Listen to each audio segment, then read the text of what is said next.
ചെറായി ആശാൻ സ്മാരക സൗഹാർദ്ദ കൂട്ടായ്മയുടെ നേതൃത്വത്തിൽ മഹാകവി കുമാരനാശാന്റെ 100ാമത് ചരമദിന അനുസ്മരണ സമ്മേളനം നടത്തി. ശ്രീ ഗൗരീശ്വര ഗുരുമണ്ഡപത്തിൽ Cherthala SN college professor doctor VD രാധാകൃഷ്ണന്റെ അധ്യക്ഷതയിൽ ചേർന്ന സമ്മേളനം ശിവഗിരിമഠം ധർമ്മസംഘം ട്രസ്റ്റ് പ്രസിഡന്റ് ബ്രഹ്മശ്രീ സച്ചിദാനന്ദ സ്വാമികൾ ഉദ്ഘാടനം ചെയ്തു. ഗുരുദർശന രഹന മുഖ്യപ്രഭാഷണം നടത്തി. സുജാത ടീച്ചർ, പുഷ്പദിവാകരൻ മുപ്പത്തടം, ആശ PS എന്നിവരെ ആദരിച്ചു. മഹാകവി കുമാരനാശാന്റെ കവിതാപാരായണ മത്സര വിജയികൾക്ക് സമ്മാനങ്ങൾ നൽകി. VV സഭാ പ്രസിഡന്റ് വികാസ് മാളിയേക്കൽ, SNDP ആശാൻ സ്മാരക ശാഖ പ്രസിഡന്റ് KR വിനീഷ്, ഗുരുധർമ്മ പ്രചാരണ സഭ വൈപ്പിൻ മണ്ഡലം സെക്രട്ടറി മധു എന്നിവർ ആശംസകൾ നേർന്നു. അരുന്ധതി ശശിധരൻ സ്വാഗതവും PK അയ്യപ്പൻകുട്ടി നന്ദിയും രേഖപ്പെടുത്തി.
ചിത്രാപൗർണമി ഹിന്ദുക്കളുടെ ഒരു വിശേഷ ദിവസമാണ്.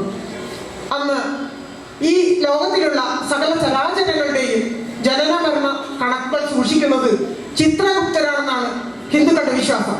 അന്ന് ചിത്രപൗർണമിയിൽ അതുകൊണ്ട് വഴിപാടുകളും പൂജകളും നടത്തുന്ന പതിവുണ്ട്. പൂർണ്ണചന്ദ്രൻ ഉദിച്ചുയർന്ന് ഫാലനിപ്രഭ വിതറുന്നതാണ് ചിത്രാപൗർണമി. ഇങ്ങനെ ഒരു ചിത്രാപൗർണമി നാളിലാണ്, മേടമാസത്തിലെ ചിത്രാപൗർണമി നാളിലാണ് നമ്മുടെ മഹാകവി കുമാരനാശാനും ജനിച്ചത്. കായിക്കര ഗുരുവിന്റെ പാദസ്പർശം കൊണ്ട് പുണ്യമായ കായിക്കരയിലാണ് കുമാരുവിന്റെ ജനനം. ശ്രീബുദ്ധൻ ജനിച്ചത്, ശ്രീബുദ്ധൻ സന്യാസം വിവാഹം കഴിച്ചത്, ശ്രീബുദ്ധൻ കൊട്ടാരം ഉപേക്ഷിച്ചത്, ശ്രീബുദ്ധൻ നിർവ്വാണമടഞ്ഞത് ഈ ചിത്രാപൗർണമി നാളിലാണ്. ഗുരുദേവൻ ശാരദാദേവിയെ മേടമാസത്തിലെ ചിത്രാപൗർണമി നാളിൽ തന്നെയാണ് അവിടെ പ്രതിഷ്ഠ നടത്തിയത്. ഗുരുവിന്റെ കുമാരനാശന്റെ ശരീരത്തിനുണ്ട് പ്രത്യേകത. വിശാലമായ നെറ്റിത്തടം, ഇടതൂർന്ന ചുരുണ്ട തലമുടി, നല്ല ദൃഢശരീരമായ ഉരുക്ക് ശരീരം, ആരെയും ആകർഷിക്കുന്ന തിളങ്ങുന്ന കണ്ണുകൾ. അച്ഛൻ പെരുങ്കുടി നാരായണൻ, അമ്മ കാളിയമ്മ. 6 സഹോദരന്മാരും 2 സഹോദരിമാരും വീട്ടിലുണ്ടായിരുന്നു. കളിക്കാൻ വേറെ കൂട്ടുകാരെ അന്വേഷിച്ച് പോകണ്ട, അവിടെ തന്നെയുണ്ട് കൂട്ടുകാർ. എല്ലാവരെ പോലെ കുമാരനാശാൻ കുടിപ്പള്ളിക്കൂടത്തിലാണ് പഠിച്ചത്. കുടിപ്പള്ളത്തിലെ പഠനത്തിന് ശേഷം ഉടയാൻകുടി രാമൻ വൈദ്യരുടെ അടുത്ത് പോയി അമരകോശം, സിദ്ധരൂപം, കാവ്യനാടകങ്ങൾ, മാഹത്തിലെ കുറച്ച് ഭാഗങ്ങളും അവിടെ നിന്ന് പഠിച്ചു. ആ സമയത്ത് കായിക്കരയിൽ ഒരു ഗവൺമെന്റ് സ്കൂൾ സ്ഥാപിക്കുന്നത്. അപ്പോൾ പഠനം വീണ്ടും കുമാരനാശൻ അവിടേക്ക് മാറ്റി.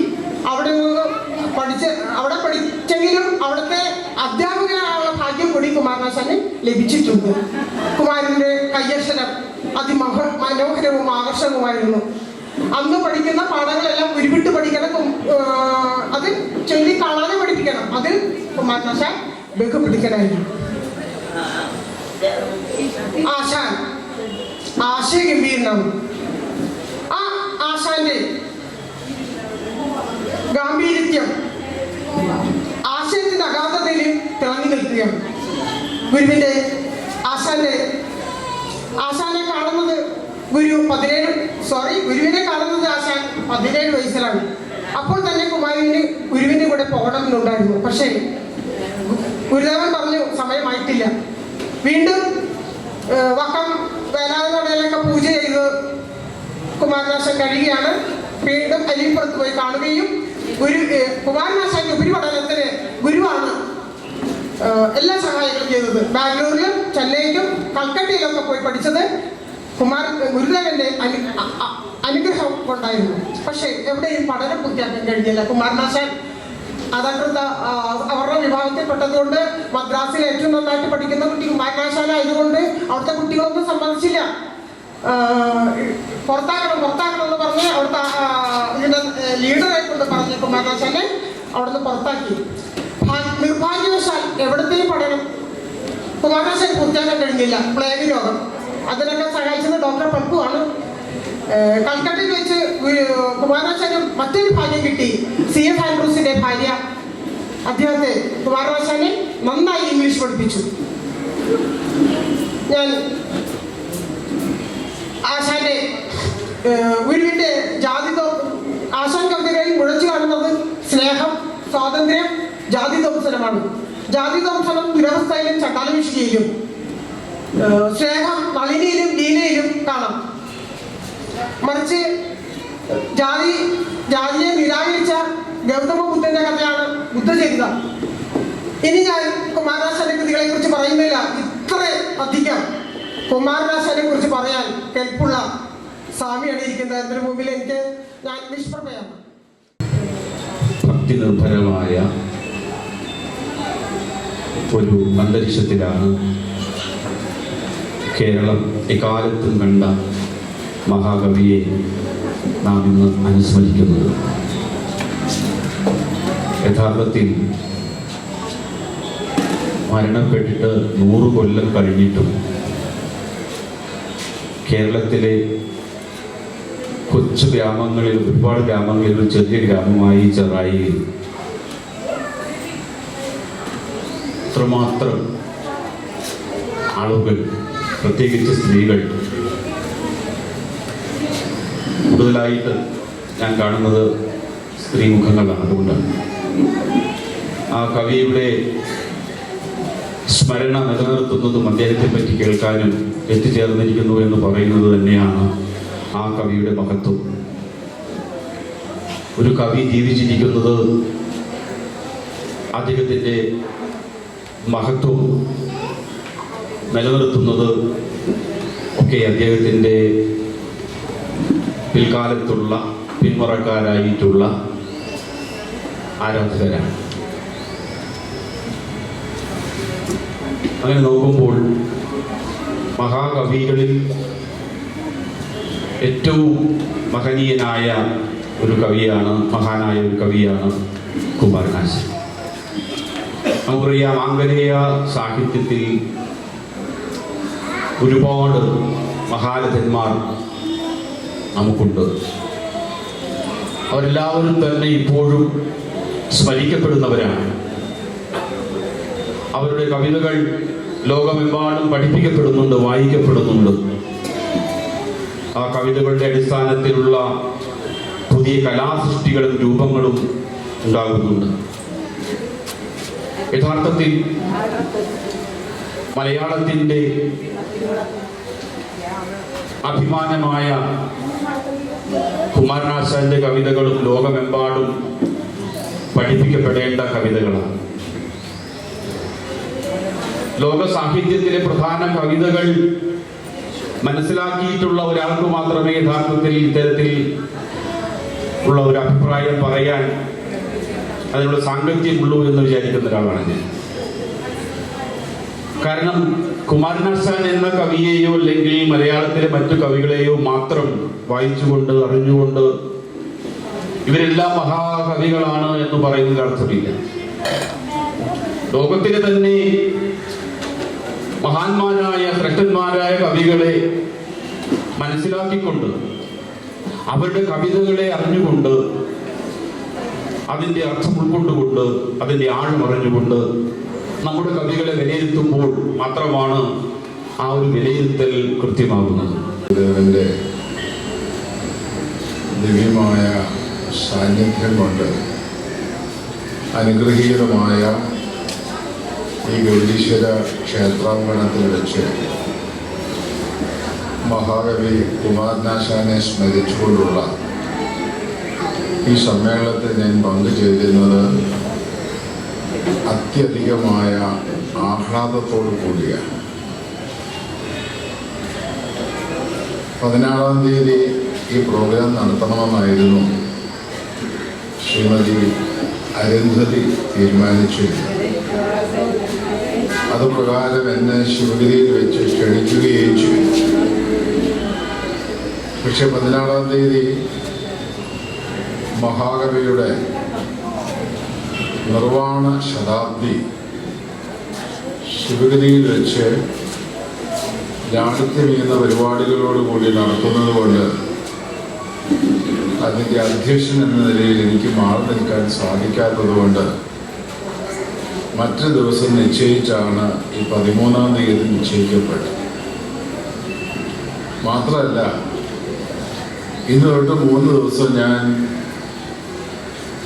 ഇന്നിവിടെ നിന്ന് പോയി മംഗലാപുരത്ത് പോയി കർണാടക സ്റ്റേറ്റിലാണ് 3 ദിവസം. മഹാകവി ആശാനെ സംബന്ധിച്ചുള്ളൊരു സമ്മേളനമാകുമ്പോൾ അതിൽ നിന്ന് ഒഴിഞ്ഞെടുക്കാൻ ഒരിക്കലും എൻ്റെ മനസ്സ് സമ്മതിക്കുകയില്ല. കാരണം എൻ്റെ വ്യക്തി ജീവിതത്തിൽ ശ്രീനാരായണ ഗുരുദേവൻ കഴിഞ്ഞാൽ എന്നെ ഏറ്റവും കൂടുതൽ സ്വാധീനിച്ചിട്ടുള്ളതും എൻ്റെ ജീവിതത്തിൽ ഒരു നറുനിലാവായി നിൽക്കുന്ന വ്യക്തിത്വവുമാണ് മഹാകവി കുമാരനാശാൻ. ഒരുപക്ഷെ എനിക്കൊരു അഹങ്കാരം കൂടിയുണ്ട്. ഇന്ന് ജീവിച്ചിരിക്കുന്ന ആളുകളിൽ മഹാകവി കുമാരനാശാനെ കുറിച്ച് മിക്കവാറും ദിവസങ്ങളിൽ പ്രസംഗിക്കുന്നൊരു വ്യക്തിയാണ് ഞാൻ. ഒരു 19,000-ലേറെ പ്രസംഗങ്ങൾ ഞാൻ ചെയ്തിട്ടുണ്ട്. എല്ലാ പ്രസംഗങ്ങളിലും മഹാകവി കുമാരനാശാൻ പരാമർശ വിഷയമായിരിക്കും. ഗുരുദേവനെ സ്മരിക്കുന്ന ഏതൊരു വേദിയിലും ആശാനെ സ്മരിക്കാതെ മുന്നോട്ട് പോകാൻ സാധിക്കും.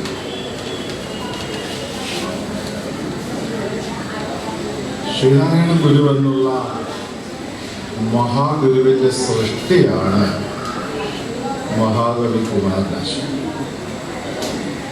നമ്മുടെ ഈ അധ്യക്ഷൻ പറഞ്ഞ ചില കാര്യങ്ങളോട് എനിക്ക് വിയോജിപ്പുണ്ട് കേട്ടോ, ഞാൻ രേഖപ്പെടുത്താതിരിക്കുന്നു. ഇതിന് കാരണം അദ്ദേഹത്തിൻ്റെ പ്രസംഗത്തെ സൂചിപ്പിച്ചു. ആശാൻ ബാംഗ്ലൂരിലും കൽക്കട്ടയിലും മദ്രാസിലും ഒക്കെ പോയി പഠിച്ച് ഉപരിവിദ്യാഭ്യാസം നേടി ആശയ ഗാംഭീര്യമുള്ള ഒരു മഹാകവിയായി മാറിയത്. ആശാനാക്കിയതും ആശയ ഗാംഭീര്യമുള്ള കവിതകൾ രചിക്കുവാൻ ആശാനെ ശക്തനാക്കിയതും അദ്ദേഹത്തിൻ്റെ വിദേശവാസമോ പഠനമോ അല്ല, ശ്രീനാരായണ ഗുരുവിൻ്റെ മാർഗനിർദ്ദേശം. ശ്രീനാരായണ ഗുരുവിനെ പോലെ ഒരു മഹാഗുരുവിനെ കുമാരനാശാന് ലഭിച്ചില്ലായിരുന്നെങ്കിൽ കുമാരനാശാൻ എന്നുള്ള കവി ഉണ്ടാകില്ല. അഥവാ ഉണ്ടാകുന്നത് ആരാണെന്ന് ചോദിച്ചു കഴിഞ്ഞാൽ ഇതേപോലെയുള്ള ഒരു പള്ളിക്കൂടത്തിലെ അധ്യാപകൻ ഏതാനും നല്ല കവിതകളൊക്കെ ആ ഗ്രാമപ്പുറത്ത് കായിക്കരയിൽ ജനിച്ച് ജീവിച്ച് ഈ ലോകത്തോട് യാത്ര പറഞ്ഞു പോകുന്ന നല്ല ഒരു അധ്യാപകൻ ഇതേ ആവുകയുള്ളൂ കുമാരനാശാൻ. നാം ഇന്നറിയുന്ന കുമാരനാശാൻ സൃഷ്ടമായത് ഒറ്റ നോട്ടം കൊണ്ട് തന്നെ വരാൻ പോകുന്ന കാര്യങ്ങളൊക്കെ അന്തർനേത്രം കൊണ്ട് കാണാനുള്ള കണ്ണുള്ള ത്രികാലജ്ഞാനിയായ ആ മഹാത്മാവ് 17 വയസ്സുകാരനായ കായിക്കര കുമാരുവിനെ കായിക്കര കടൽത്തീരത്ത് വെച്ച് കാണുകയും കായിക്കര കുമാരുവാകട്ടെ തൻ്റെ മുമ്പിൽ വന്നണഞ്ഞിരിക്കുന്ന താമസനായ ആ മഹാഗുരുവിനെ പേർത്തും പേർത്തും പേർത്തും വീക്ഷിച്ചിട്ട് ആ പാദങ്ങളിൽ തന്നെ തന്നെ സമർപ്പണം ചെയ്തു. ഗുരുവിന്റെ പാദങ്ങളിൽ വീണ് ആശാൻ നമസ്കരിക്കുന്നു കായിക്കര കുമാരൻ. ഗുരുദേവനാകട്ടെ കൽപ്പവൃക്ഷ സമാനമായ തൃക്കൈ കൊടുത്ത് കായിക്കര കുമാരുവിനെ അരുവിപ്പുറത്ത് ആശ്രമത്തിലേക്ക് കൂട്ടിക്കൊണ്ടുപോകും.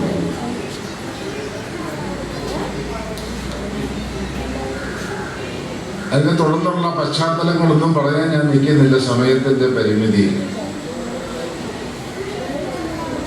ആശാന്റെ ഭാവി ജീവിതത്തെയൊക്കെ ഒറ്റ നോട്ടം കൊണ്ട് കാണാനുള്ള കണ്ണുള്ള ജ്ഞാനിയായ ശ്രീനാരായണ ഗുരു തീഷ്ണ ബുദ്ധിമാനും സമർത്ഥനും ഒക്കെയായ ആ ബാലനെ അരുവിപ്പുറത്ത് കൂട്ടിക്കൊണ്ടു പോയിട്ട് വേദാന്ത ഉപദേശമൊക്കെ നൽകി അനുഗ്രഹിക്കുന്നു. ആശാൻ ആശയ ഗാംഭീര്യമുള്ള കവിതകൾ എഴുതാനുള്ള സാഹചര്യം അതോടുകൂടിയാണ് ആ ജീവിതത്തിൽ വന്നു ചേർന്നത്. അരുവിപ്പുറത്ത് ഗുരുദേവൻ നടത്തിയിരുന്നൊരു ഗുരുകുലമുണ്ട്. ആ ഗുരുകുലത്തിൽ കായിക്കര കുമാരവും ഗുരുവിന്റെ പ്രഥമ ശിഷ്യനായ കൊച്ചപ്പിപ്പിള്ള ശിവലിംഗസ്വാമിയും ചൈതന്യസ്വാമിയും നിശ്ചലദാസ്വാമിയും ഇവരൊക്കെ നല്ല കവികളായിരുന്നു. ഇവരെല്ലാം ഗുരുവിന് ശിഷ്യപ്പെട്ട് അരുവിപ്പുറത്ത് ഗുരുവിന്റെ സന്നിധാനത്തിലിരുന്ന് വേദാന്ത വിദ്യ അഭ്യസിക്കുന്നു. അങ്ങനെ അവരൊക്കെ ആധ്യാത്മികമായ തലത്തിലേക്ക് ഉയർന്നു പോകുന്നു. നമ്മുടെ ഭാരതത്തെ സംബന്ധിച്ച് ഉത്തമനായ കവിയുടെ ലക്ഷണം പറയുമ്പോ അനർഷി കവി, ഋഷിയല്ലാത്ത ഒരാൾക്ക് കവിയാകാൻ സാധിക്കില്ല. ആരാണ് ഋഷി?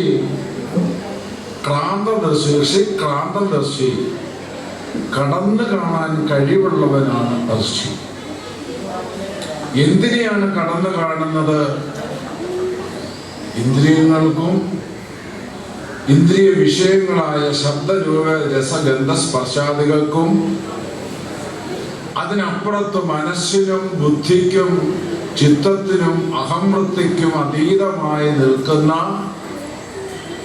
പ്രകാശങ്ങളുടെ എല്ലാം പ്രകാശമായ അഖണ്ഡ പ്രകാശമായ ആത്മസത്തയിലേക്ക് കടന്നു കാണുന്നവൻ മഹാനായ ഋഷിവര്യനായി മാറുന്നു. ആ ഋഷിവര്യൻ മഹാനായ കവിയായി മാറും.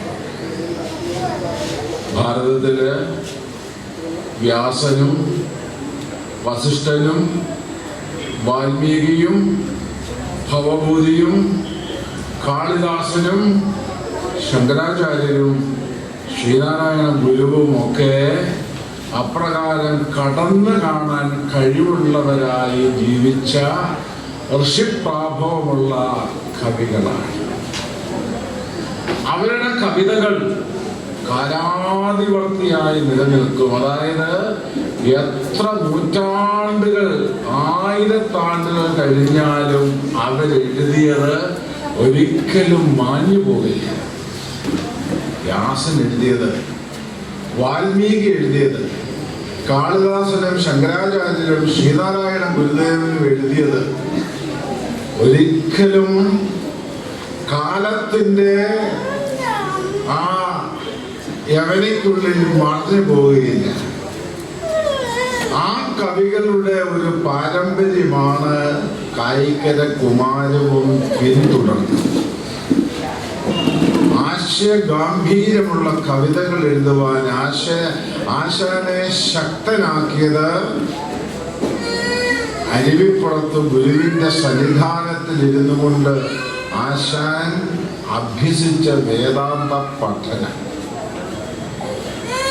ആ ചക്രവാളം വികസിക്കുന്നു. ആധുനിക സാഹിത്യവുമായി ആധുനിക ലോകവുമായി ബന്ധപ്പെടാൻ സഹായകമാകുന്നു മദ്രാസിലെയും ബാംഗ്ലൂരിലെയും കൽക്കട്ടയിലെയും ആശാന്റെ ജീവിതം. പക്ഷെ അവിടെ ജീവിച്ചില്ലെങ്കിലും ആശാൻ ആശയഗാംഭീര്യമുള്ള മഹത്വപൂർണമായ കവിതകൾ എഴുതും.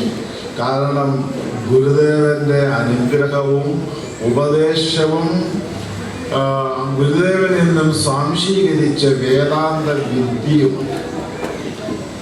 മാത്രമല്ല, അദ്ദേഹം അരുവിപ്പുറത്ത് എത്തുമ്പോൾ താൻ അതുവരെ എഴുതിയിരുന്ന ചില കവിതകൾ ഗുരുദേവനെ വായിച്ചു കേൾപ്പിക്കുന്നു. അതുവരെ എഴുതിയിരുന്ന കവിതകൾ ഏതാണ്? വെൺമണി പ്രസ്ഥാനത്തിലെ ആ ഭാഗം പിന്തുടർന്നുള്ള കവിതകൾ.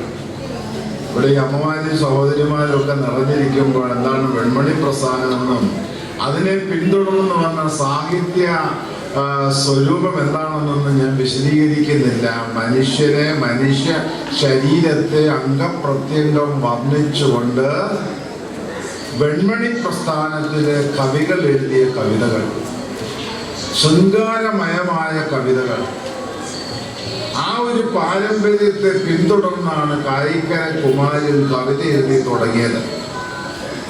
അദ്ദേഹം എഴുതിയ ഉഷാകല്യാണം നാടകമടക്കമുള്ള കൃതികൾ ശൃംഗാരമയമായിരുന്നു. അരുവിപ്പുറത്തെത്തിയ കായിക്കര കുമാരു താൻ എഴുതിയ ഈ ശൃംഗാരമയമായ കവിതകൾ യാതൊരു ചാഞ്ചല്യവും കൂടാതെ ഗുരുവിനെ വായിച്ചു കേൾപ്പിച്ചപ്പോ ഗുരു എല്ലാം കേട്ടുകൊണ്ടിരുന്നതിന് ശേഷം പറഞ്ഞത്, കുമാരന് കവിത എഴുതാൻ നല്ല വാസനയുണ്ട്.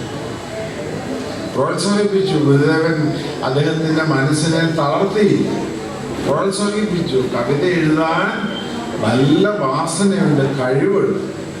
പക്ഷേ ശൃംഗാരം രസരാജനാണ്, അതുകൊണ്ട് ശൃംഗാരം എഴുതണ്ട,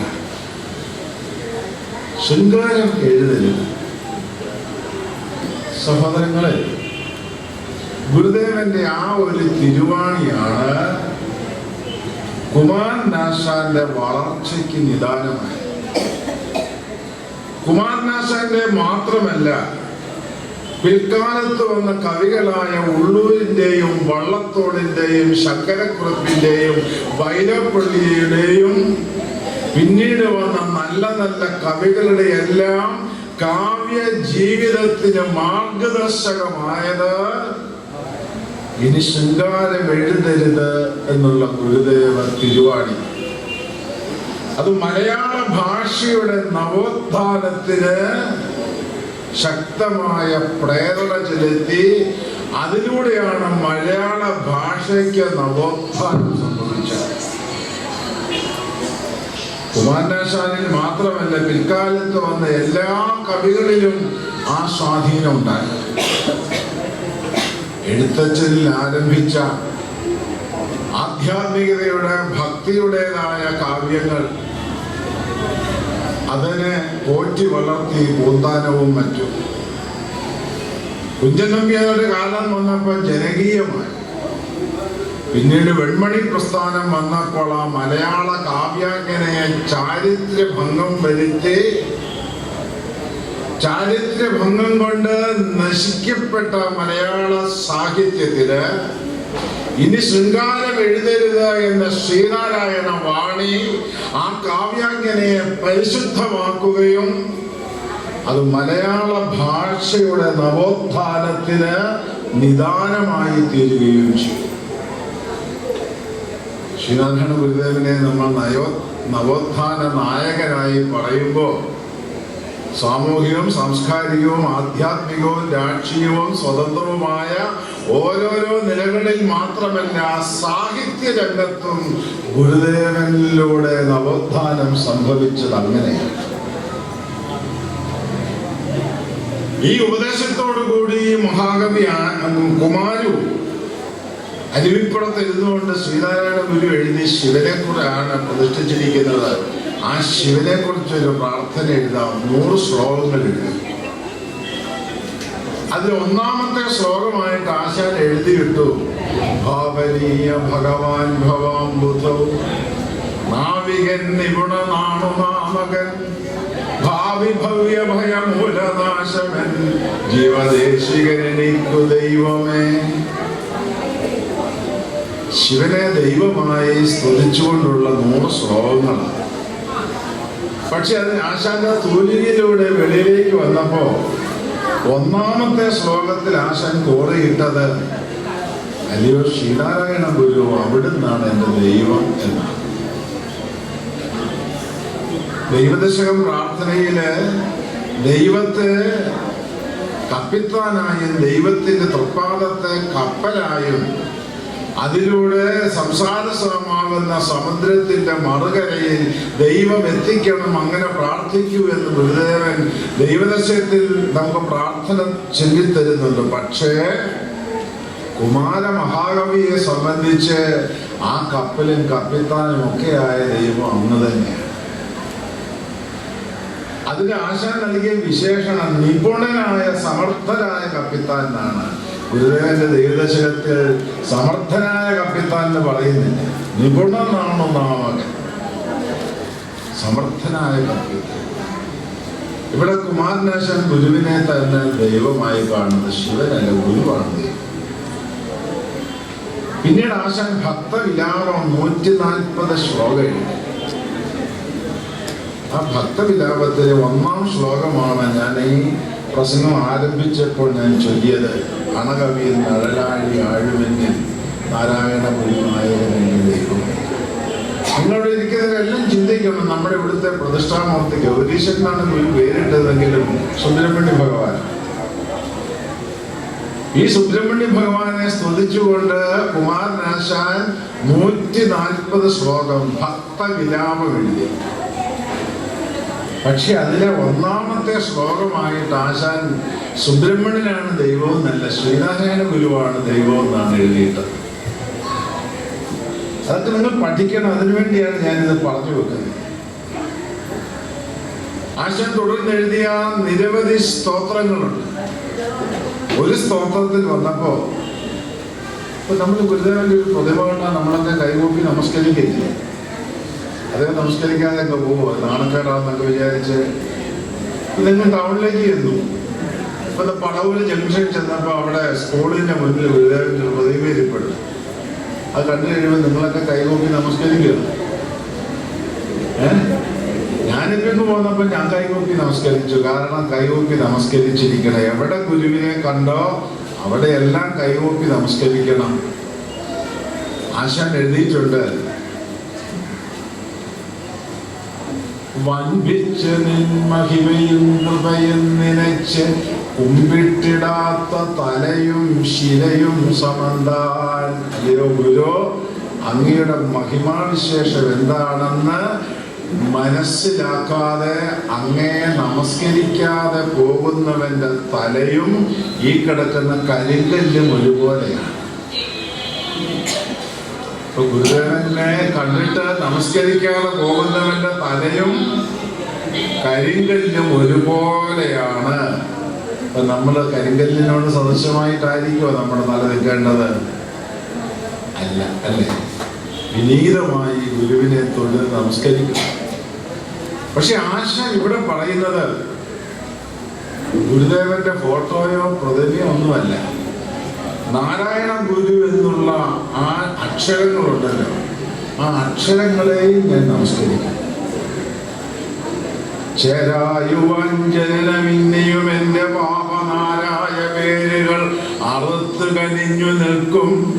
നാരായണാഭിതയും ഗുരുനായകന്റെ പേര്. ശ്രീനാരായണ ഗുരുദേവന്റെ ആ ദിവ്യമായ അക്ഷരങ്ങൾ, പേര് പ്രണമനീയ പദാർത്ഥമല്ലോ. ആ പേരിനെയും ഞാൻ നമസ്കരിക്കും. ഇപ്പൊ ആശാന്റെ കാവ്യങ്ങൾ ആരംഭിക്കുന്നത് പൊതുവെ പറഞ്ഞു പോരുന്നത് വീണപ്പൂവോട് കൂടിയാണെന്നാണ്.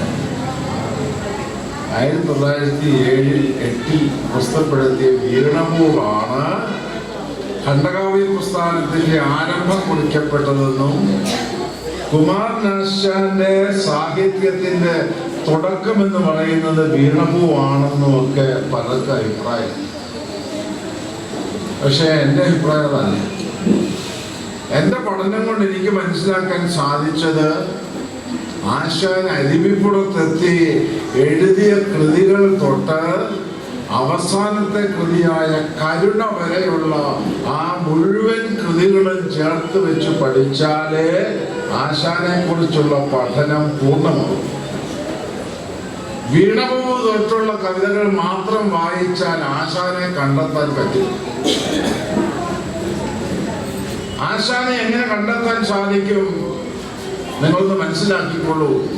മഹാകവി ഉള്ളൂർ എഴുതിയിട്ടുണ്ട്, ശ്രീരാമകൃഷ്ണ പരമഹംസന് വിവേകാനന്ദൻ എന്ന പോലെ ശ്രീനാരായണ ഗുരുവിന്റെ ശിഷ്യനാണ് കുമാരനാശാൻ. ശ്രീരാമകൃഷ്ണ പരമഹംസന്റെ ശിഷ്യനായ വിവേകാനന്ദനെ നമുക്കറിയാം. നരേന്ദ്രനാഥ് ദത്തൻ ദൈവത്തെ അന്വേഷിച്ചുകൊണ്ട് കൽക്കട്ടയിലൂടെയൊക്കെ സഞ്ചരിച്ച ശ്രീരാമകൃഷ്ണന്റെ അടുത്ത് വന്ന് ദൈവത്തെ കണ്ടിട്ടുണ്ടോ എന്ന് ചോദിച്ചപ്പോൾ നിന്നെ കാണുന്നത് പോലെ ഞാൻ ദൈവത്തെ കണ്ടുകൊണ്ടിരിക്കുന്നു എന്ന് പറഞ്ഞതും, പിന്നെ ശ്രീരാമകൃഷ്ണൻ ആ നരേന്ദ്രനാഥന്റെ തലയിൽ കൈവച്ച് അനുഗ്രഹിച്ചതും അണ്ടകടാഹ കോടികൾ മാറി മറിഞ്ഞ് ഈശ്വരാനുഭൂതിയിലേക്ക് ഈ നരേന്ദ്രനാഥനെ നയിച്ചതും, ആ നരേന്ദ്രനാഥൻ വിവേകാനന്ദ സ്വാമിയായതും ചരിത്രം. ഇതുപോലെ അരുവിപ്പുറത്ത് ഗുരുവിന്റെ സവിധത്തിലെത്തിയ ഈ കായിക്കര കുമാരവിന്റെ തലയിൽ ശ്രീനാരായണ ഗുരുദേവൻ തൃക്കൈ വെച്ച് അനുഗ്രഹിച്ചപ്പോൾ ആശാൻ അനുഭവിച്ച ഈശ്വരാനുഭൂതി,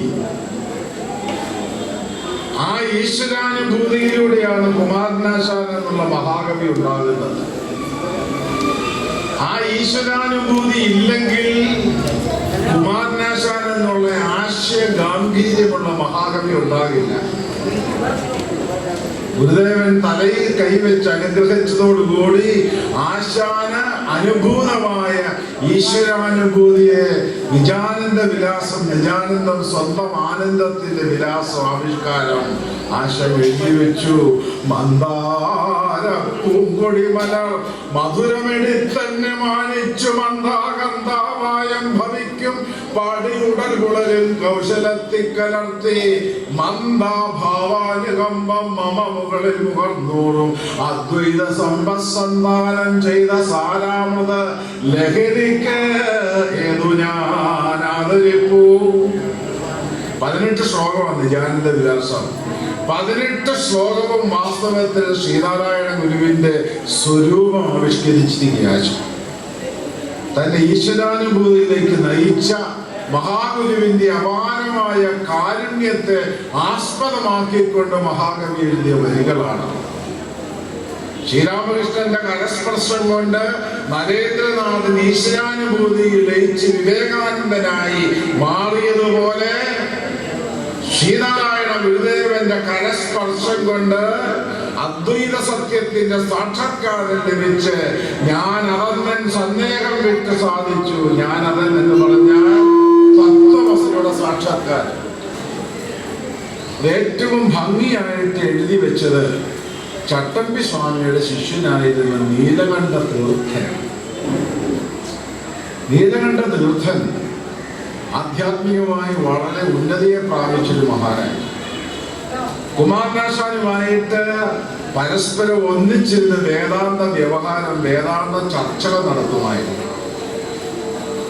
ആ നീലകണ്ഠ തീർത്ഥപാദർ കേരളം കണ്ട മഹാപണ്ഡിതന്മാരൊരാളാണ് നീലകണ്ഠ തീർത്ഥൻ. തീർത്ഥൻ പറഞ്ഞു, നിങ്ങൾ കരുതുന്ന പോലെ കുമാരനാശാൻ ലൗകികനായൊരു കവിയൊന്നുമല്ല. അദ്ദേഹം ആത്മനിഷ്ഠനാണ്. സപ്തഭൂമികളിൽ 4ാമത്തെ ഭൂമികയിൽ നിൽക്കുന്ന ആളാണ് ആശാൻ. ആ ഭൂമികളൊന്നും ഞാൻ വിവരിക്കാൻ നിൽക്കുന്നില്ല, നമുക്ക് സമയത്തിന്റെ പരിമിതിയുണ്ട്. ഇത് മാത്രം നിങ്ങൾ മനസ്സിലാക്കുക, ശ്രീ കുമാരനാശാൻ നമ്മെപ്പോലൊന്നും ആയിരുന്നില്ല. ഉള്ളൂരിനെയോ വള്ളത്തോളിനെയോ ശങ്കരക്കുറുപ്പിനെയോ അതുമല്ലെങ്കിൽ മലയാളത്തിലുണ്ടായ മറ്റു കവികൾ ONV കുറുപ്പ് വരെയുള്ള കവികളിൽ നിന്നും ആശാൻ വ്യത്യസ്തനായി നിൽക്കുന്നത് ആശാന് സംലബ്ധമായ ഈശ്വരാനുഭൂതിയാണ്.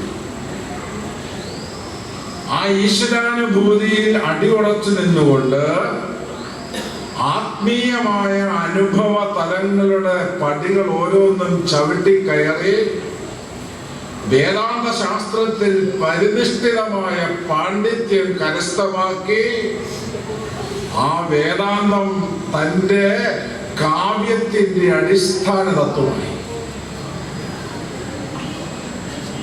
ആ അടിസ്ഥാന തത്വമാണ് വീണപൂവിലും നളിനിയിലും ലീലയിലും ചടാലപക്ഷിയിലും ദുരവസ്ഥയിലും ശ്രീബുദ്ധചരിതത്തിലും കരുണയിലുമെല്ലാം നിറഞ്ഞു നിൽക്കുന്നത് അങ്കിയായിരിക്കുന്ന രസം ഈ അധ്യാത്മതത്വമാണ്. ഈ അധ്യാത്മതത്വത്തിന്റെ രഹസ്യം വിദേശവാസത്തിലെ പഠനം കൊണ്ട് ആശയം കിട്ടിയത്.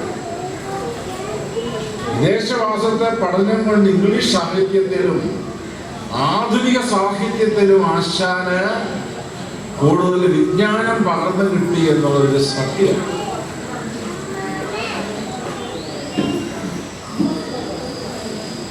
പക്ഷെ ആ ജീവിതത്തെ അനുഗ്രഹീതമാക്കുന്നത് ശ്രീനാരായണ ഗുരുവിന്റെ കാരുണ്യ അനുഗ്രഹം. അത് ഏറ്റവും ഭംഗിയായിട്ട് എഴുതി വെച്ചത് സാഹിത്യ നിരൂപകനായ N. കൃഷ്ണപിള്ള. മലയാള ഭാഷയിലുണ്ടായ സാഹിത്യ നിരൂപകന്മാരിൽ ഏറ്റവും ശ്രദ്ധേയനാണ് പ്രൊഫസർ N. കൃഷ്ണപിള്ള. കൃഷ്ണപിള്ളയുടെ ഗുരുനാഥനാണ് ആർഷങ്ങൾ. ആ കൃഷ്ണപിള്ള സാഹിത്യ നിരൂപണത്തെ കുമാരനാശാന്റെ സാഹിത്യത്തെ നിരൂപണം ചെയ്തുകൊണ്ട് അദ്ദേഹം അഭിപ്രായപ്പെടുന്നു, ശ്രീനാരായണ ഗുരു എന്നുള്ള ആ മഹാഗുരുവിന്റെ കാരുണ്യവും അനുഗ്രഹവും സംലബ്ധമായതുകൊണ്ട് കൈക്കര കുമാരു വിശ്വമഹാകവിയായി. ഒരു കാര്യം ഉറക്കെ പറയാം, മലയാള ഭാഷയിലുണ്ടായ വിശ്വമഹാകവി കുമാരനാശാൻ.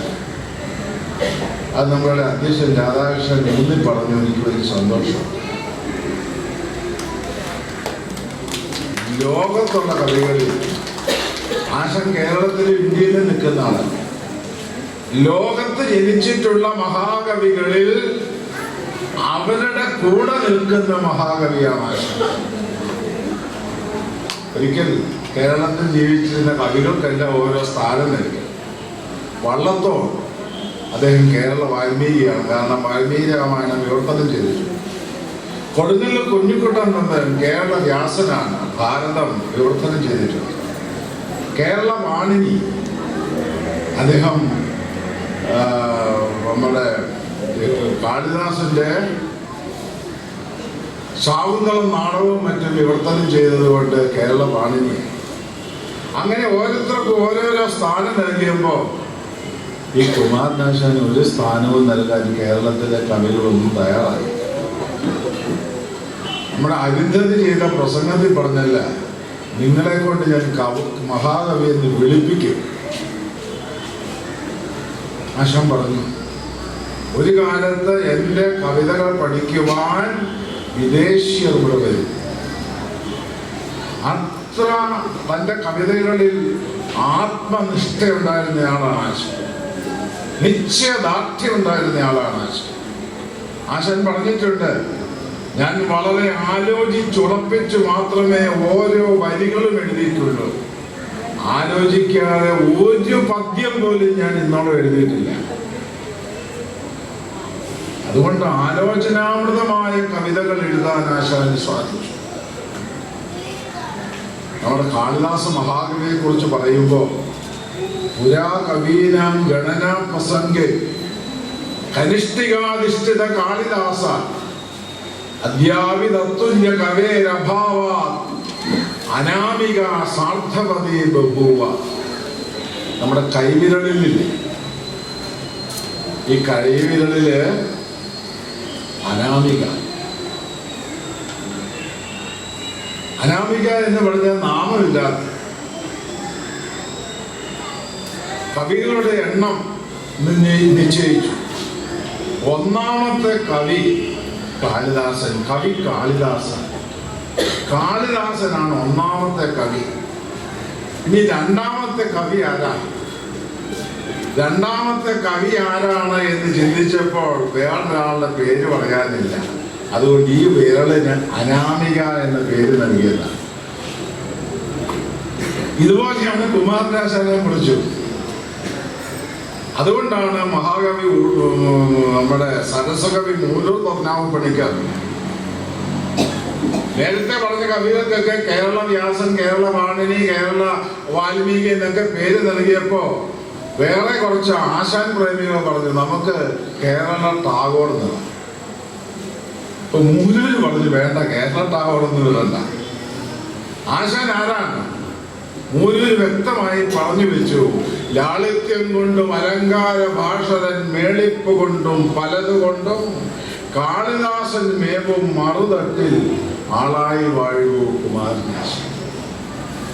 ലാളിത്യം കൊണ്ടും അലങ്കാരത്തിന്റെ ഭാഷയുടെ ഗൗരവം കൊണ്ടും ഒരു തട്ടിൽ കാളിദാസനെ വെച്ചാൽ മറുതട്ടിൽ വെക്കാൻ പറ്റാവുന്നൊരു മഹാകവി ആശാൻ. ഉപമാ കാളിദാസസ്യ എന്ന് പറയും. അതുപോലെ ഉപമാ കുമാരസ്യ. കുമാരന്റെ ഉപമകൾ അത്രയേറെ പ്രസിദ്ധമാണ്.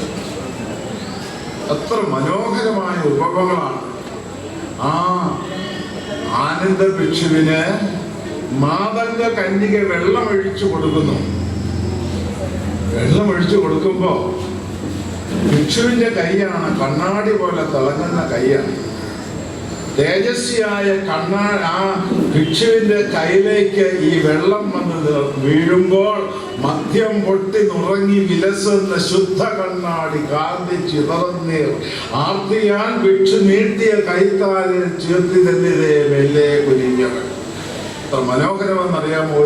ഒരു കണ്ണാടി പൊട്ടിച്ചിതറിയാൽ എങ്ങനെയോ അതുപോലെ ആ ഭിക്ഷുവിന്റെ കയ്യിൽ വെള്ളം വീണപ്പോൾ ചിതറി.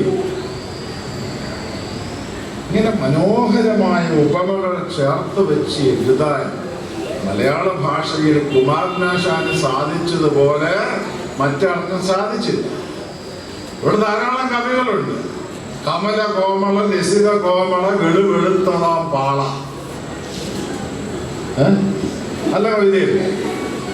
പ്രാസമുണ്ട്, അനുപ്രാസമുണ്ട്, പ്രാസ സമ്പുഷ്ടമാണ്. പക്ഷെ അത്രയും കുമാരനാശാൻ അങ്ങനെയുള്ള ഒരു വരി എഴുതി.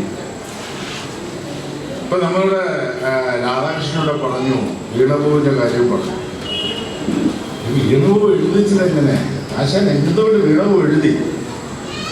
ശ്രീനാരായണ ഗുരുദേവൻ അസുഖമായിട്ട് പാലക്കാട് വിശ്രമിക്കുമ്പോൾ ഗുരുവിനെ കാണാൻ വേണ്ടി ആശാൻ വേഗേന SNDP യോഗത്തിന്റെ ജനറൽ സെക്രട്ടറി കൂടിയായ ആശാൻ അവിടെ പാലക്കാട്ടേക്ക് പോകുന്നു. ഒരു കാര്യം കൂടി ഞാൻ നിങ്ങളോട് പറയാം. കുമാരനാശാന്റെ പ്രത്യേകതകളെ നോക്കുമ്പോൾ മഹാകവി ആയിരിക്കുന്നതോടൊപ്പം തന്നെ അതുല്യമായ സാമൂഹിക പരിഷ്കർത്താവായി ജീവിക്കാനും ആശാന് സാധിച്ചു. ഒരേ സമയം മഹാകവിത്വവും അതേപോലെ തത്തുല്യവും ലോകസംഗ്രഹപ്പെടുത്തും സാമൂഹ്യ പരിഷ്കരണവും സ്വന്തം ജീവിതത്തിൽ തുന്നിച്ചേർത്ത അതുപോലെ പ്രാപവുമുള്ള മറ്റൊരാളെ മലയാള മണ്ണിന് ചൂണ്ടിക്കാണിക്കാൻ പറ്റില്ല. ഉള്ളൂരും വള്ളത്തോളും ശങ്കരക്കുറുപ്പും വയലോപ്പള്ളിയും ധാരാളം ആളുകളുണ്ട്. അവരൊക്കെ കവിതകൾ എഴുതിയിട്ടുണ്ട്. പക്ഷേ അവരൊന്നും സാമൂഹിക പരിഷ്കർത്താക്കളല്ല. നിങ്ങളെല്ലാം ഇങ്ങനെ ചേർന്നിരിക്കുന്നു. ഇതിന് നിങ്ങൾക്ക് എന്താ ആശാനോടുള്ള ബന്ധം? ഇവിടെ നമ്മുടെ കൊച്ചു മക്കൾ ഇവിടെ പ്രാർത്ഥന ചൊല്ലി. അരുന്ധതി ആയിരിക്കും അവരെ ചിട്ടപ്പെടുത്തിയെന്ന് ഞാൻ വിചാരിക്കുന്നു. നമ്മുടെ അഖിലാണ്ട മണ്ഡലമൊക്കെ ചൊല്ലിയ കുഞ്ഞുങ്ങൾ നല്ല രസമുണ്ടായിരുന്നു കേൾക്കാൻ. കുഞ്ഞുങ്ങളെ ഞാൻ പ്രത്യേകം അഭിനന്ദിക്കുന്നത്. ചൊല്ലിയ കുട്ടികളെ നല്ലവണ്ണം ചൊല്ലി. അപ്പോ ഈ അഖിലാണ്ട മണ്ഡലമൊക്കെ ചൊല്ലി നമ്മൾ സ്കൂളിലും കോളേജിലും ഒക്കെ ഇത് ചേർന്ന് പഠിക്കുന്നുവെങ്കിൽ നിങ്ങൾ മനസ്സിലാക്കണം, ഈ സ്കൂളും കോളേജുകളൊക്കെ നമുക്ക് വേണ്ടി തുറന്നു കിട്ടാൻ ഏറ്റവും അക്ഷീണനായി നിന്ന് പ്രവർത്തിച്ചത് കുമാര മഹാകവിയാണ്. അത് നിങ്ങൾ മറക്കരുത്. നമ്മൾ സ്കൂളിലും കോളേജിലും ഒക്കെ ചേർന്ന് പഠിക്കുമ്പോ ഏറ്റവും കൂടുതൽ നാം കടമപ്പെട്ട് നിൽക്കുന്നു ഗുരുദേവനോട്.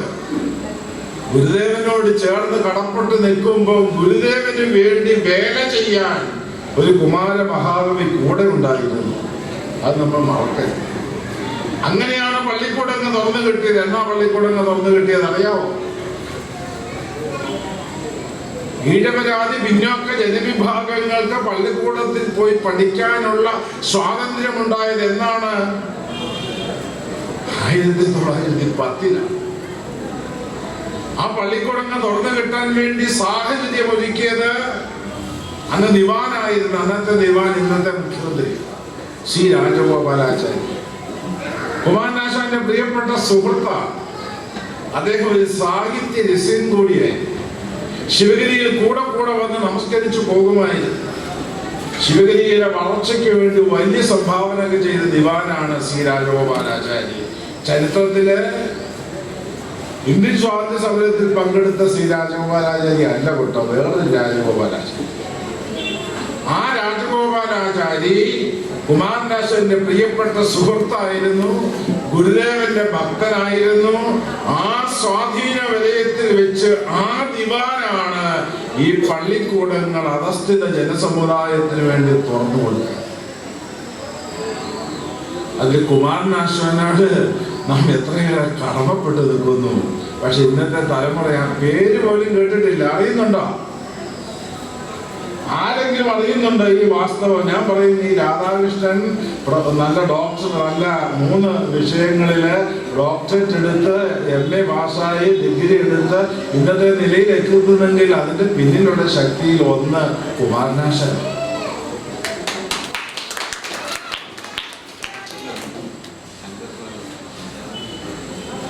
അപ്പോ ആ കുമാര മഹാകവിയെ നമുക്ക് ഒരു രീതിയിലും മറക്കാൻ പറ്റില്ല. ആശാൻ എങ്ങനെയാണ് വീണവോ എഴുതുന്നത്? ഗുരുദേവൻ പാലക്കാട് അവിടെ വിശ്രമിക്കുമ്പോൾ ഗുരുദേവനെ കാണാൻ വേണ്ടി ആശാൻ പോകുന്ന വഴിക്ക് ചെമ്പകച്ചെടിയിൽ നിന്നും പുഷ്പങ്ങൾ അടർന്നു വീണത് ആശാന്റെ അന്തരാത്മാവിനെ മഥനം ചെയ്തു. പിന്നെയും മുന്നോട്ട് നടന്ന് അവിടെ ജൈനമഠത്തിൽ എത്തുമ്പോൾ ഗുരുദേവൻ അസുഖമായി കിടക്കുന്നു. മുറ്റത്ത് പടർന്ന് പന്തലിച്ചു നിൽക്കുന്ന മുല്ലച്ചെടിയിൽ നിന്നും വീണ പുഷ്പങ്ങൾ അവിടെ നിലംപതിച്ചു കിടക്കുന്നു. തന്റെ മഹാനായ ഗുരു അസുഖം ബാധിച്ചു കിടക്കുമ്പോ കവിത വിരിഞ്ഞത് കർമ്മഭൂമിയിൽ. പണ്ട് മാന്യരാശ പ്രതിഷ്ഠാന്തോ അഗമ ശാശ്വതീ സമാഹ വിധുനാദേവ അവധി കാമമോഹിതം എന്നുള്ള ആ ശീലിൽ വാൽമീകി മഹർഷി രാമായണം എഴുതി തുടങ്ങിയതുപോലെ വിശ്വസനം സുഖികളെ വിദ്യരാക്കുന്നു എന്ന് ആശാൻ പിൽക്കാലത്ത് കരുണയിൽ എഴുതി വെച്ചതുപോലെ ഇവിടെ ദുഃഖം ആശാനിൽ അണപൊട്ടി ഒഴുകിയപ്പോൾ തന്റെ കാവ്യ ഗംഗ വെളിയിലേക്ക് വന്നു. മഹാനായ ഗുരു അസുഖമായി കിടക്കുന്നതും ഇതെല്ലാം ചേർത്ത് വെച്ചുകൊണ്ട് മഹാകവി അറിയാതെ പാടിപ്പോയി, ആ പുഷ്പമേ അധികതുംഗപദത്തിലെ തെങ്ങിങ്ങനെ വീണു 43 ശ്ലോകം എഴുതുക. അത് ഗുരുദേവന്റെ മഹിമാവിശേഷം കണ്ടുകൊണ്ട് തന്നെയാണ് കവി എഴുതുന്നത്. വൈരാഗ്യമേറിയൊരു വൈദികനാട്ട് ഏറ്റ വൈദിക്യവും കുഴറിയോടിയ വീരുവാട്ട് നേരെ വിടർന്ന് വിലസി നിന്നെ നോക്കി ആരായിരിക്കുന്നത് മിഴിയുള്ളവർ നിന്നിരിക്കാം. ഗുരുദേവനെ അതിവർത്തിച്ച് ഒരാൾക്കും പോകാൻ പറ്റിയിട്ടില്ല. ആരൊക്കെ ഗുരുദേവനെ ഒന്ന് കണ്ടിട്ടുണ്ടോ അവരെല്ലാം തലകൂപ്പി നമസ്കരിച്ചിട്ടുണ്ട്. ചരിത്രത്തിൽ അങ്ങനെ വേറൊരാളില്ല. ടാഗോറും മഹാത്മാഗാന്ധിയും ദേശീയ നേതാക്കന്മാരെല്ലാം ഗുരുവിന്റെ സവിധത്തിലെത്തി. വന്നവരൊറ്റ ആള് പോലും ഗുരുദേവനെ അതിവർത്തിച്ചു പോയില്ല. എല്ലാവരും ഗുരുദേവന്റെ മുമ്പിൽ തലയും താഴ്ത്തി നമസ്കരിച്ചു. ഞാൻ ഇങ്ങനൊരു ഗുരുവിനെ കണ്ടില്ല എന്ന് ആര് പറഞ്ഞു? ടാഗോർ പറഞ്ഞു. ശ്രീനാരായണ ഗുരുവിനെ പോലെ ഗുരുവിനെ 19, 20 നൂറ്റാണ്ടുകളിൽ ലോകത്തുണ്ടായിട്ടില്ല. ഗുരുവിനെ ഒന്ന് കാണാൻ സാധിച്ച എന്റെ ജീവിതത്തിന്റെ പരമഭാഗ്യം. ആര് പറഞ്ഞതാണ്? ചേട്ടൻ പറയുന്നത് ഞാൻ മുന്നേ ഇരുന്നുകൊണ്ട് എന്നോട് ചോദ്യം ചോദിച്ചത്. ആര് പറഞ്ഞു? അതോ ഗുരുവിനെ ഒന്ന് കാണാൻ സാധിച്ച എന്റെ ജീവിതത്തിന്റെ പരമഭാഗ്യം മഹാത്മാഗാന്ധി പറഞ്ഞു. എന്റെ ദക്ഷിണേന്ത്യൻ പര്യടനം പൂർത്തിയായി പുണ്യാത്മാവായ ശ്രീനാരായണ ഗുരുവിനെ കണ്ടതോടുകൂടി. അങ്ങനെ അറിയുന്നവരിലെല്ലാം ആരാധന വെച്ചു പുലർത്തുന്ന അത്ഭുതകരമായ വ്യക്തി വൈശിഷ്ട്യത്തിന്റെ ഉറവിടമായിരുന്നു മഹാഗുരു. ആ മഹാഗുരു എഴുതിയ മഹാഗുരുവിന്റെ സ്വാധീന വലയത്തിൽ കുമാരനാശാൻ എഴുതിയ കവിതകളെല്ലാം തനി തങ്കങ്ങളാണ്. തനി തങ്കമാണെന്ന കവിതകൾ. അതിനോട് ചേർത്ത് വെക്കുവാൻ മറ്റ് കവിതകളില്ല മലയാള ഭാഷയിൽ. അത് നിങ്ങൾ മനസ്സിലാക്കണം. അതുകൊണ്ടാണ് കുമാരനാശാന് മുമ്പ് ജീവിച്ചിരുന്ന കവികൾ, ഒരാളെ നമ്മൾ സ്മരിക്കുന്നുണ്ട്, എഴുത്തച്ഛന്. അദ്ദേഹത്തിന്റെ ആധ്യാത്മികമായ സൗന്ദര്യവും മഹാഭാരതവും മഹാഭാഗവതം തുടങ്ങിയ ആധ്യാത്മിക ഗ്രന്ഥങ്ങളും ഒക്കെ എഴുതിയത് കൊണ്ടാണ് നമ്മളുടെ എഴുത്തച്ഛൻ സ്മരണാർഹനായി. പിന്നീട് വന്ന ജനകീയ കവികളൊക്കെ ഉണ്ട്, കുഞ്ചൻ നമ്പ്യാർ അടക്കമുള്ളവര്. പക്ഷേ അതിനുശേഷം വന്ന കവികളൊക്കെ കാലനദീ പ്രവാഹത്തിൽ മാഞ്ഞു മറഞ്ഞു പോയി. ഇന്ന് ഉള്ളൂരും വള്ളത്തോളും ത്രിമൂർത്തികളിൽ സ്മരിക്കപ്പെടുന്നുണ്ടോ? കാലയവനിക്കുള്ളിൽ മറഞ്ഞുപോയി ഉള്ളൂരും വള്ളത്തോളും. അക്കാലത്ത് ജീവിച്ചിരുന്ന എത്രയോ കവികളുണ്ട്. പക്ഷെ ഇന്നും കുമാരനാശാൻ സജീവമായി നിലകൊള്ളുന്നു. ആശാൻ പല്ലനയിൽ പോയി പരിനിർവാണം പ്രാപിച്ചതിന്റെ ശതാബ്ദി അത് 1 വർഷം നീണ്ടു നിൽക്കുന്ന പരിപാടിയായിട്ട് നടത്തണമെന്ന് ഏറ്റവും ഉത്കടകമായ ആഗ്രഹം എന്നിൽ തന്നെ ഉണ്ടായി. ഈ കഴിഞ്ഞ ശിബിര തീർത്ഥാടനത്തിന്റെ ഭാഗമായി അതിനുവേണ്ടി തന്നെ ധർമ്മസംഘത്തിന്റെ അധ്യക്ഷൻ എന്ന നിലയിൽ ഞാൻ സമ്മേളനം വെച്ചു. അങ്ങനെ 1 വർഷം നീണ്ടു നിൽക്കുന്ന പരിപാടിയിൽ ഉദ്ഘാടനം നടത്തി. ഈ മാസം 16-ാം തീയതി ആശാൻ പല്ലനയിൽ നിർവ്വാണം പ്രാപിച്ചതിന്റെ ശതാബ്ദി ശിവഗിരി വെച്ച് നടത്തുന്നുണ്ട്. അതിന് മുന്നോടിയായി ഇവിടെ ഈ സമ്മേളനം നടത്തുവാൻ താല്പര്യമെടുത്ത ഇവിടുത്തെ ഗുരുധർമ്മ പ്രചരണ സഭയുടെ പ്രവർത്തകരെ ഓരോരുത്തരെയും, പ്രത്യേകിച്ച് നമ്മളുടെ അരുന്ധതിയെയും അതേപോലെ എല്ലാവരെയും ശിവഗിരി മഠത്തിന്റെ പേരിൽ ഞാൻ ഹാർദമായി അഭിനന്ദിക്കുന്നു. ബുദ്ധന്റെ അഹിംസയും ക്രിസ്തുവിന്റെ സ്നേഹവും നബിയുടെ സാഹോദര്യവും ശ്രീശങ്കരുടെ ജ്ഞാനവും ഭാരതീയ ഗുരുക്കന്മാരുടെ ആത്മീയതയും സമന്വയിച്ച സമന്വയ ദർശനം. ആ സമന്വയ ദർശനത്തെ ചൂണ്ടിക്കാണിച്ചുകൊണ്ട് കുമാര മഹാകവി പാടി, തുല്യമായി സർവസുമവും തലോടി മണമാർന്നിത പ്രഭാതവായു പോകുന്നു, തുല്യമായി സർവസുമവും തലോടി മണമാർന്നിത. എല്ലാ മതത്തിന്റെയും സാരത്തെ തുല്യമായി സമാവഹിച്ച് ബുദ്ധന്റെ അഹിംസയും ക്രിസ്തുവിന്റെ സ്നേഹവും നബിയുടെ സാഹോദര്യവും ശ്രീ ശങ്കരാചാര്യന്റെ ജ്ഞാനവും ഭാരതീയ ഗുരുക്കന്മാരുടെ ആധ്യാത്മികതയും സമന്വയിപ്പിച്ചുകൊണ്ട് ഈ ആറ്റം യുഗത്തിൽ, ശാസ്ത്രയുഗത്തിൽ, സയൻസിന്റെ യുഗത്തിൽ ജീവിക്കുന്ന ആധുനികരായ മനുഷ്യന് പോലും സ്വീകാര്യമാകുമാറുള്ള വിശ്വദർശനവും മുഴക്കിക്കൊണ്ട് ഇതാ പ്രഭാത വായുവിനെ പോലെ ഉറങ്ങിക്കിടക്കുന്ന ആളുകളെ ഉണർത്തിക്കൊണ്ട് ഇതാ ഭഗവാൻ ശ്രീനാരായണ ഗുരു കടന്നു പോകുന്നു. പോകിൻ നിങ്ങൾ അതേ വഴി. കുമാരനാശാൻ കൈമാടി വിളിച്ച് ചൂണ്ടിക്കാണിക്കുക, ദാ ഗുരുദേവൻ കടന്നു പോകുന്നു. പോകിൻ നിങ്ങൾ അതേ വഴി. ഗുരുവിന്റെ ദിവ്യമായ മാർഗത്തെ അവൻ അനുധാവനം ചെയ്യൂ. നിങ്ങളൊക്കെ അനുധാവനം ചെയ്യുന്നുണ്ടോ? ഗുരുദേവൻ എന്റെ ജീവിതത്തിന്റെ ഗുരുവാണെന്ന് വരിച്ചിട്ടുണ്ടോ? ഗുരുദേവന്റെ ജയന്തിക്കും സമാധിക്കും ഒക്കെ വന്ന് പങ്കെടുത്തത് കൊണ്ട്, ഇവിടെയുള്ള പ്രതിമയുടെ മുമ്പിൽ വന്ന് തൊഴുതു കൂപ്പിയത് കൊണ്ടും ആയില്ല. ഗുരുദേവനെ സ്വന്തം ജീവിതത്തിന്റെ ഗുരുവായി സ്വീകരിച്ചോ? ഗുരുവായി സ്വീകരിച്ചുവെങ്കിൽ പിന്നെ ഗുരു പറഞ്ഞതേ ജീവിതത്തിൽ ആചരിക്കൂ, അനുഷ്ഠിക്കൂ. ഗുരുവിനപ്പുറത്ത് വേറൊരു ദൈവമോ വേറൊരു സങ്കല്പമോ നമുക്കുണ്ടാകില്ല. അപ്പോൾ ആ ഗുരുവിനെ ആ രൂപത്തിൽ സ്വീകരിച്ചുകൊണ്ട് മുന്നോട്ട് പോകാൻ സാധിക്കണം. ആ മഹാഗുരുവിനെ ചൂണ്ടിക്കാണിച്ചുകൊണ്ട് കുമാര മഹാകവി ഉദ്ബോധിപ്പിക്കുന്നു, പോകിൻ നിങ്ങൾ അതേ വഴി, പോകിൻ നിങ്ങൾ അതേ വഴി, പോകിൻ നിങ്ങൾ അതേ വഴി. സമ്മേളനം സംഘാടനം ചെയ്യുന്നു. നമോ. ഈ ചാനൽ ഷെയർ ചെയ്യുക, സബ്സ്ക്രൈബ് ചെയ്യാൻ മറക്കരുത്.